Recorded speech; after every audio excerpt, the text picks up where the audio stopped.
They thought humiliating her in front of 200 students would break her, but what they didn't know was that the quiet girl they slapped was the daughter of a man whose name could shut down the entire school, and the secret she revealed on stage didn't just destroy the bullies, it changed the fate of everyone watching.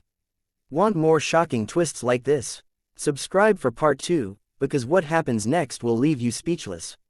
They thought slapping her in front of 200 students would make her small, but they had no idea that the quiet girl who always sat in the back of the class was the most dangerous person in the entire school, not because she was violent, but because she was patient, observant, and capable of destroying people without lifting a finger. And the moment that sharp sound echoed across the auditorium, the entire world shifted, though no one realized it yet, not even her, because she wasn't planning revenge that day, she was just trying to survive, but fate had already decided this would be the day she stopped being invisible, and the day the bullies sealed their own tragedy without knowing it. Her name was Aria Hayes, a girl everyone thought was poor, weak, and powerless, the kind of student who walked with her head down, wore the same hoodie every day, ate lunch alone, and never argued, not even when teachers accused her of things she didn't do. But what no one knew, not the teachers, not the students, not even the principal, was that Aria Hayes wasn't actually Aria Hayes, and the name she used was only a mask, one given to her by the secret security agency that hid her identity for reasons that, until this very moment, even she was forbidden to speak about. The bullies didn't know that, of course, because bullies never think, they just feed on attention, and today, the ringleader, Chloe Winters, the rich spoiled daughter of a mayor, stood on stage during assembly, microphone in one hand, cruelty in her eyes, confidence on her tongue, because she ruled the school like she owned it, and with her were the other three, Vanessa, Brielle, and Sasha, all smiles, all fake, all plastic, a perfect little squad built on fear, jealousy, and daddy's money. They dragged Aria on stage, because Chloe had planned a show, and the crowd thought it was going to be a prank, something funny, something harmless, but the second Chloe's hand struck Aria across the face, the students fell silent, because even they hadn't expected violence. That's what happens when trash thinks she can talk to my boyfriend, Chloe spat into the mic, her voice dripping power, while Aria didn't say a word, didn't even blink, she just stood there, still, her eyes cold, not crying, not shaking, which for some reason infuriated Chloe even more, because bullies need reactions to feel superior, and Aria gave her nothing. Chloe slapped her again just to prove she could, and the audience gasped, phones came out, recordings started, whispers spread like fire, she didn't fight back. Is she scared? Why isn't she crying? But the question no one asked was, why is she calm? Because Aria had faced worse before, much worse, and if anyone had paid attention, they would have noticed the tiniest twitch in her jaw, a sign not of fear, but of restraint, because she could end Chloe in 3 seconds if she wanted. Her combat instructor had taught her how to break a wrist, dislocate a shoulder, and silence a threat without leaving marks, but that was the old Aria, the one trained for a world no one in this school knew existed, and even now she wasn't scared of the slap, she was scared of who she would become if she reacted. But then something snapped, not in Aria, but in the crowd, because one boy shouted, "That's enough." And Chloe laughed, pointing at him, "Oh look, the scholarship. Hero wants to save the charity case." And the auditorium laughed, except Aria wasn't laughing, because what Chloe didn't know was that the boy she mocked wasn't just anyone, he was the only person in school who'd ever shown Aria kindness, and that moment changed everything. Aria finally looked up, her eyes meeting Chloe's, and the room went silent as if the oxygen vanished, because for the first time, everyone saw something in Aria they had never noticed before.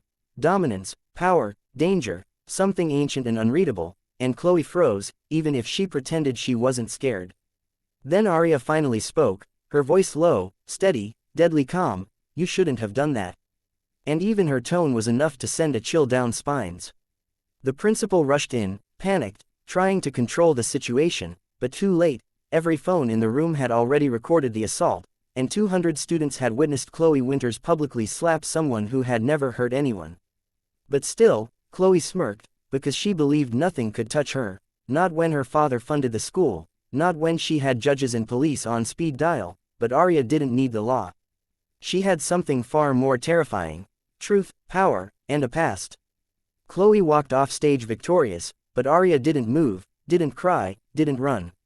She just stood there, processing. And then, she smiled. A small, terrifying smile that no one understood, a smile that said, "You just handed me your destruction." And that was the exact second the story truly started. Because that night, something happened Chloe could never imagine.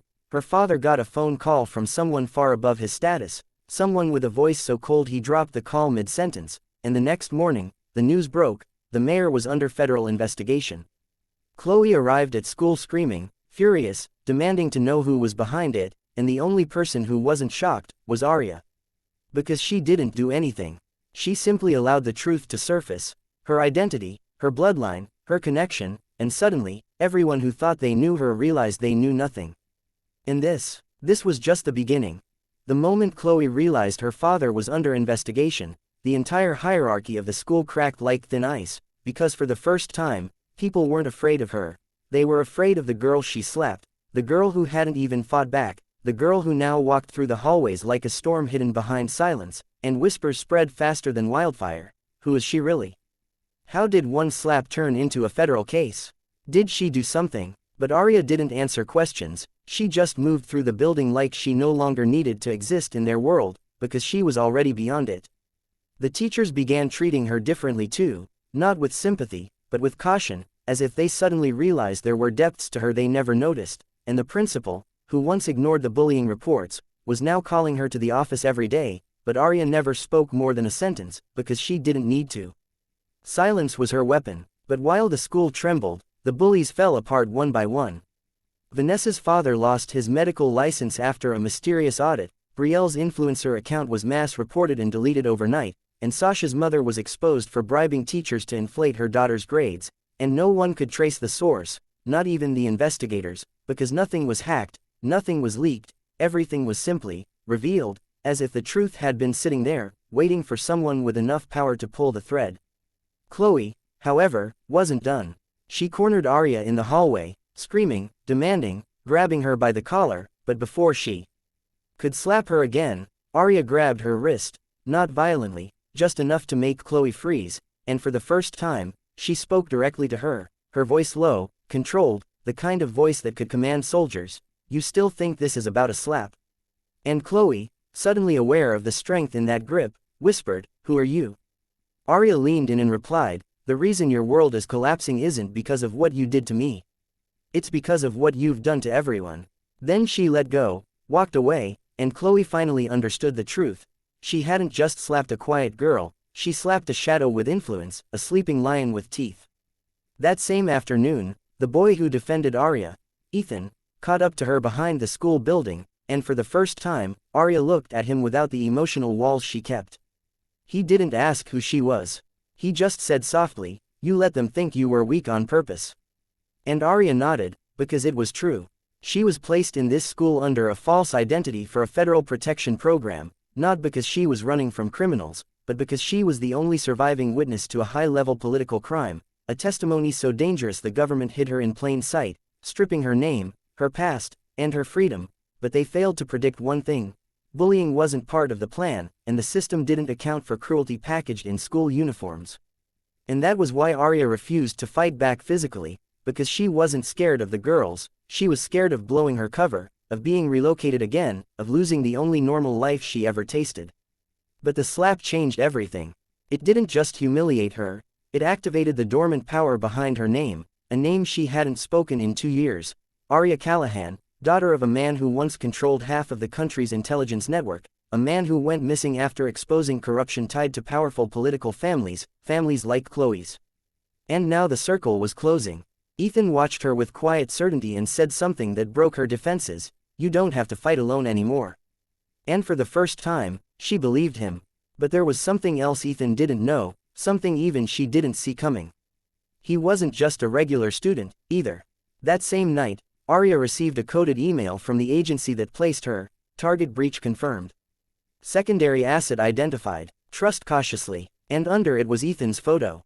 Arya stared at the screen, her heart pounding, not out of fear, but betrayal, confusion, shock, because Ethan was not just a classmate, not just a boy who stood up for her, he was assigned to protect her. A silent guard hidden in normal life. She confronted him the next morning behind the gym, her voice shaking with restrained anger. "You knew everything. You watched me suffer." Ethan looked at her, guilt in his eyes, and replied, "I was ordered not to interfere unless your life was in danger." I couldn't break protocol. Arya laughed, but it wasn't joy, it was years of exhaustion pouring out. So I'm just a mission to you? She asked, and Ethan stepped forward, his voice breaking. You were never a mission to me. That's the problem. Before she could respond, sirens echoed outside the school. Black cars, agents, reporters. Something massive was happening. They weren't here for Arya. They were here for Chloe's father, being escorted out in handcuffs, the news blasting everywhere, mayor indicted on charges of political bribery and child harassment cases covered up for years. The crowd of students watched silently, and Chloe collapsed to her knees, not crying because she was hurt, but because she finally understood what it meant to be powerless. Her empire, her confidence, her arrogance, it all turned to dust in seconds. And then something no one expected happened. Chloe looked up and screamed Arya's name like a curse. You did this. But Arya didn't even turn around. She was done with Chloe long before the handcuffs.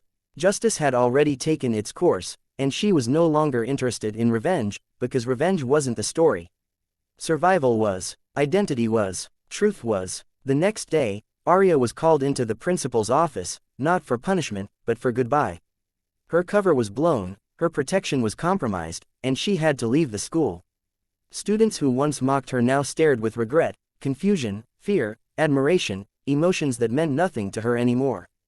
As she walked through the halls one last time, Ethan walked beside her, silent, unsure if she still wanted him there. At the door, she paused, looked back at the building that held both her pain and her rebirth, and said quietly, they thought the lesson was about a slap. But the real lesson was about power, who has it, who abuses it, and who rises after being broken. Then she walked away, not defeated, not angry, but awakened.